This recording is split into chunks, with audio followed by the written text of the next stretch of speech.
देश के गृह मंत्री अमित शाह 21 अक्टूबर से लगातार 6 दिनों की गुजरात यात्रा पर हैं और विधानसभा चुनाव में भगवा लहराने और जीत सुनिश्चित करने की पटकथा लिख रहे हैं। गुजरात विधानसभा चुनाव की तारीखों के ऐलान के ठीक पहले गृह मंत्री अमित शाह की ये 6 दिन की यात्रा को बेहद अहम माना जा रहा है। पार्टी के अंदरूनी सूत्रों से मिली जानकारी के मुताबिक अमित शाह ने एक ऐसा मास्टर प्लान तैयार किया है जो गुजरात में बीजेपी की जीत को सुनिश्चित करेगा। सूत्रों से मिली जानकारी के मुताबिक 27, 28 और 29 अक्टूबर को बीजेपी की तरफ से नियुक्त ऑब्जर्वर सभी विधानसभा सीटों पर पार्टी कार्यकर्ता और लोकल वेल विशर्स का फीडबैक लेंगे। इस फीडबैक के आधार पर ही उम्मीदवारों के चयन में वरीयता दी जाएगी, जबकि नकारात्मक फीडबैक मिलने पर टिकट कटने की संभावना बढ़ जाएगी। इसका मतलब जिन विधायकों से ज्यादा नाराजगी है उनके टिकट काट दिए जाएंगे। इसके पीछे तर्क है कि वोट मोदी के नाम पर मिल रहा है, न कि विधायकों की बदौलत। सूत्र बताते हैं कि गुजरात में लगभग 25 से 30% विधायकों का टिकट कट सकता है।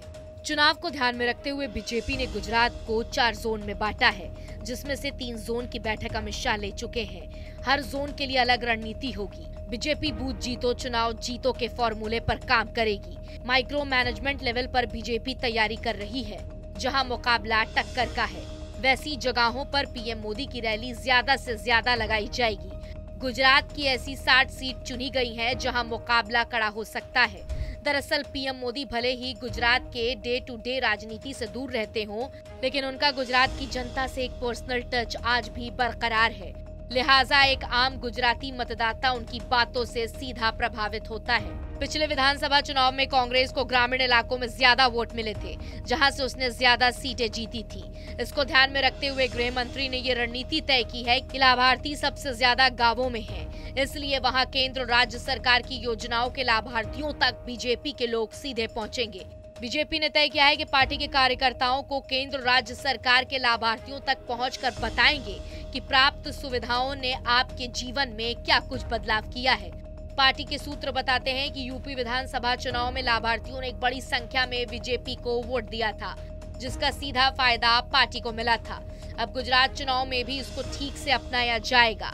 गुजरात एक ऐसा राज्य है जहां अलग अलग राज्यों के लोग रोज रोटी के लिए भारी संख्या में अलग अलग स्थानों पर काम करते हैं।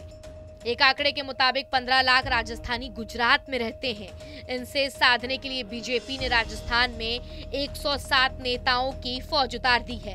ठीक वैसे ही उत्तर प्रदेश, बिहार और महाराष्ट्र के प्रमुख बीजेपी नेताओं की ड्यूटी गुजरात विधानसभा चुनाव में लगाई जा रही है। प्रवासी बीजेपी नेताओं की ड्यूटी वहां लगाई जाएगी जहां उनके राज्यों में लोग बड़ी संख्या में रहते हैं। इसमें यह देखा जाएगा कि किस नेता की बाहरी मतदाताओं के बीच अपील ज्यादा है। इस पर रिसर्च का काम शुरू हो चुका है और इन नेताओं की प्रवास वाली जगहों की लिस्ट भी तैयार की जा रही है। फिलहाल इस वीडियो में इतना ही। आपको हमारा ये वीडियो कैसा लगा हमें कमेंट सेक्शन में लिखकर जरूर बताएं और ऐसे ही तमाम अहम जानकारियों के लिए सब्सक्राइब करें TV9 डिजिटल।